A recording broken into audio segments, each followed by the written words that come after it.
ഇത് പുതിയതായിട്ട് വന്നിട്ടുള്ള നാരായൺ പട്ട് സാരിയാണ്. നാരായൺ പട്ട് സാരിയുടെ കുറേ കോമ്പിനേഷൻ നമുക്ക് വന്നിട്ടുണ്ട്. ഇതിൻ്റെ ബോർഡർ നല്ല വീതിക്കാണ് വരുന്നത്. അപ്പോൾ നമുക്ക് ബ്ലൗസൊക്കെ തയ്ക്കുമ്പോൾ ഇച്ചിരി സ്റ്റൈലായിട്ട് തയ്ച്ചാൽ നല്ല ഭംഗിയുള്ളൊരു കോമ്പിനേഷനാണ്.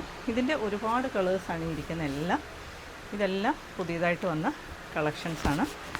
ഈ കളറ് ഇതെല്ലാം ഈ ലൈറ്റ് ബ്ലൂവിൻ്റെ തന്നെ ഗ്രീൻ്റെയും തന്നെ കുറേ ഷെയ്ഡ്സ് വന്നിട്ടുണ്ട്. അപ്പോൾ ആവശ്യമുള്ളവർക്ക് വെള്ളയമ്പലം ശാസ്തമംഗലം റോഡിലുള്ള ഉർവിയുടെ ഷോറൂമിൽ വന്നാൽ നേരിട്ട് നോക്കി വാങ്ങാൻ പറ്റും. ഓൺലൈനിലും അവൈലബിൾ ആണ്. അപ്പം സ്ക്രീൻഷോട്ട് എടുത്ത് വാട്സപ്പ് ചെയ്താൽ 3 വർക്കിംഗ് ഡേയ്സിനുള്ളിൽ നിങ്ങൾക്ക് കിട്ടും. ഇതാണ് ഈ സാരി. ഇതിൻ്റെ ബോഡി പ്ലെയിൻ വന്നിട്ട് 2 സൈഡിലും ബോർഡറാണ് വരുന്നത്. താഴെയുള്ള ബോർഡർ ഇച്ചിരി ഹെവി ആയിട്ടും മുകളിൽ വളരെ സിമ്പിളായിട്ടുള്ളൊരു ബോർഡറുമാണ്. നമുക്ക് കൊടുക്കാൻ വളരെ കംഫർട്ടബിളായിട്ടുള്ളൊരു സാരിയാണ് നാരായൺ പട്ട്. നാരായൺ പട്ടിൻ്റെ ഒരുപാട് colour combination, red, blue, green, ഇങ്ങനെ കുറേ കളക്ഷൻസ് വന്നിട്ടുണ്ട്.